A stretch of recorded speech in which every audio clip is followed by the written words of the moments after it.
Hello LPL and League of Legends fans alike. It is August 2nd, 2023. The LPL playoffs are all but finished. There's just one series left, and that is the finals between the ever so predictable JDG and LNG. What? Nobody had LNG unless you watched my last YouTube video where I said they actually had a chance. We'll talk a little bit about this series, but what's more interesting to me is how this series of JDG and LNG might actually have some implications for BLG Gaming, a team that's not even in it. We'll talk all about that, and then my expectation of the remaining games of the season, because we still have regional finals to send two more teams to Worlds for the LPL. So let's start with the summer finals, which is JDG going up against LNG. Now look, these two teams are teams that you might think aren't so close in skill, but I'm here to tell you that LNG is actually much closer than people think to JDG and BLG. For starters, they did just beat BLG in 4 games with a 3-1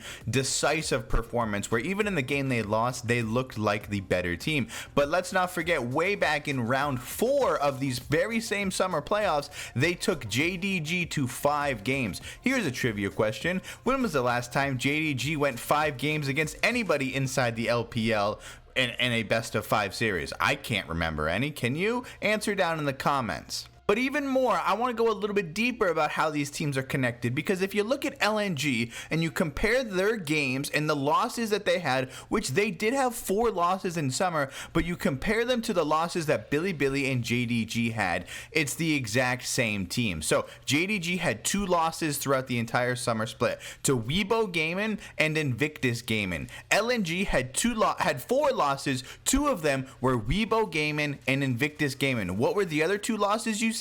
BLG and JDG. So amongst these 3 teams, with their combined 5 losses, they all lost to the same exact teams. So they are definitely a team that is closer to the top of the standings than any of the other middle type of teams throughout the LPL. Now, if you're someone who's only watched the LPL from how they've done internationally, I don't blame you for not knowing anything about LNG, because it's probably been painted that the idea is BLG and JDG run the league and the rest of the other teams are just there. But let me go a little bit deeper and let's talk about LNG, specifically some of their individual players, because their mid laner Scout, who won MVP in spring, also just won MVP in summer. So he is your back-to-back MVP for the entire year. And my gosh, if he's not well deserving of that. He literally looks like there's no question every single game he plays. I'm talking even against BLG. Every single game he plays, he is outperforming the other mid laner, and he will win his lane, which is kind of what we'll talk about when we discuss what LNG does so different than these top tier teams. But more than the mid laner MVP, best valuable player in the league, Gala and Hang, the bot lane and support for this LNG, are criminally underrated with how successful and how good they are. These two are very, very dominant, and they perform very, very well. Now look, obviously JDG is the favorite, and no one is going to be surprised if they win this summer final and represent the LPL as the #1 seed going into Worlds. But you have to make the case that LNG can win, and you have to find the best reasons why. Now, as we've talked all year, there is no better team in the entire world, not just the LPL, that team fights better than JDG. What makes it so hard for BLG to beat JDG is that they fundamentally play the same exact style, except JDG does it better. That's why BLG has the ability to beat every single team in the league except for JDG. Now, prior to their loss against LNG, JDG had been the only team they had lost to since the start of the spring playoffs, way back before MSI. Going through MSI, they only lost to JDG in the finals. In the regular summer season, they only lost to JDG, and prior to their matchup of LNG, they only lost to JDG. So it really tells you that team fighting is what runs the LPL, and there's no better team in the world that team fights than JDG. But I want to talk a bit more about the specific strategies that JDG plays and why I think they are the best team. And it's very simple. You don't have to go into great detail or statistics about it. It's a very simplified style of play, and that is they feed all their resources and everything through Ruler and Missing, the bot lane of JDG, and then they team fight with a fed bot lane. And that's their very very simple strategy. That's what's won them MSI. That's what won them Spring. That's what's most likely going to win them Summer. If they do plan on winning, it's going to be through ruler and missing. However, when you rely on your two players to get all your resources, if it doesn't go according to plan,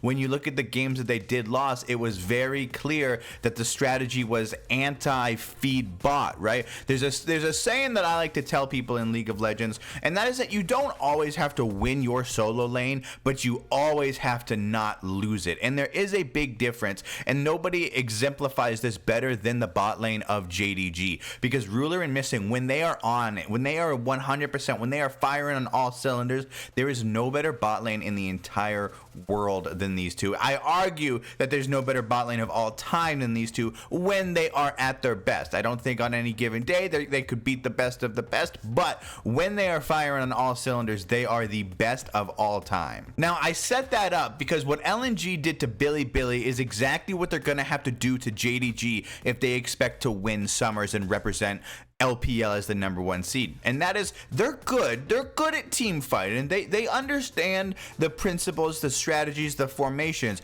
But what they did to Billy and what they have the potential to do is that they win their solo lanes confidently, or they don't lose them confidently. And what I mean by that is what I said when I was talking about Scout, is that you don't have to ever wonder if he's going to win or lose his lane. He will win his lane majority of the time. First 15 minutes of the game, 14 minutes if you want to go off turret plate, and he will win. He will be dominant, he will be confident, he will have more CS, he will have more items, he will be better. And that goes for the entire roster, because if you go back and watch the series against Billy, Zika, the top laner for LNG, he wasn't winning CS in that final game. He was getting rolled over by Ben, who's the top laner for Billy. He had like a 20 CS difference at one time. I think he might have given up one death at a certain point throughout the game, but he didn't let his turret go. He didn't let the wave get shoved in, and he didn't do what happens in a lot of scenarios where the people will panic and they're like, oh, this guy's getting fed, this guy's getting ahead, my other laner is getting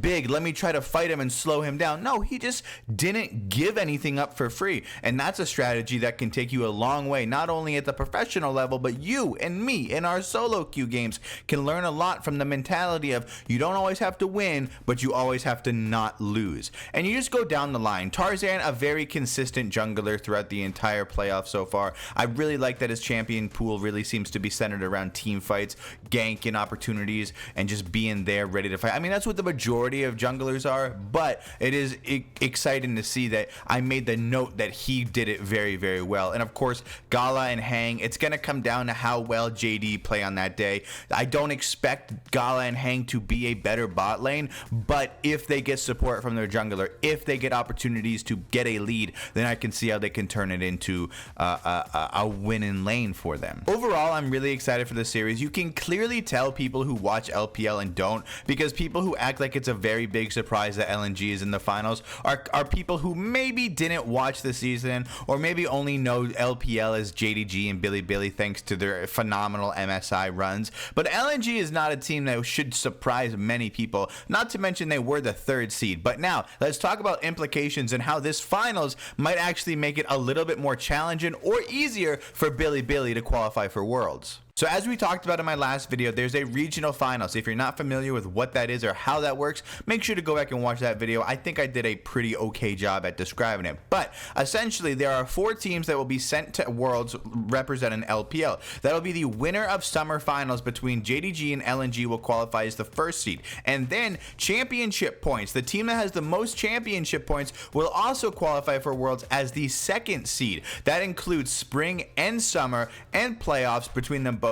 Who has the most championship points will represent the 2nd seed of LPL going into Worlds. But then the next 4 teams will play in a 2-round single elimination qualification for Worlds, where the 2 teams that make it to the finals will represent the 3rd and 4th seed from the LPL representing at Worlds. Now, there's where it gets tricky, because as of right now, Billy Gaming has the 2nd most championship points. The only team that has more points than them them is JDG. If JDG wins finals, they qualify as the number 1 seed. They then don't have to qualify through points, which will allow Billy to be the team with the highest points. So if JDG beats LNG in the finals, then they get the number 1 seed. The championship point 2 seed goes to Billy, and LNG has to go down and play through regionals. But if LNG can pull off the miracle, the upset of the season, the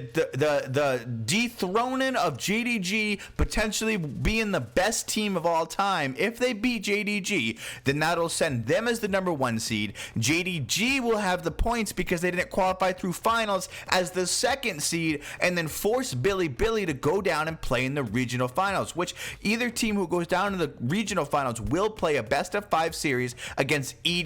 And I gotta say it. I know EDG lost in the 3rd round to Top Esports, but they're not a team that you can sleep on or just go roll over. I don't think either team is going to have an incredibly challenging time, especially in a best of 5 against EDG. However, at this part of the season, you don't want to be playing any more League of Legends. You just want to qualify for Worlds and transition completely into preparation for that and getting ready for that tournament, not these 2 tournaments. And we'll know all these answers by the end of Saturday, August 5th, because that is when the finals is, which will determine which team is playing through the regionals. Keep in mind, both teams that make it to the regional finals will qualify for Worlds. It's just a matter of who gets the 3rd and 4th seed. So I'm really excited for this. There's a lot of things that are happening towards the end of the season. Make sure to keep your eyes posted for when I make all my content. Make sure to subscribe, like the video, comment, do all that good stuff. Follow me on Twitter so I have some more credibility when I disagree with the majority of people's silly little takes within esports.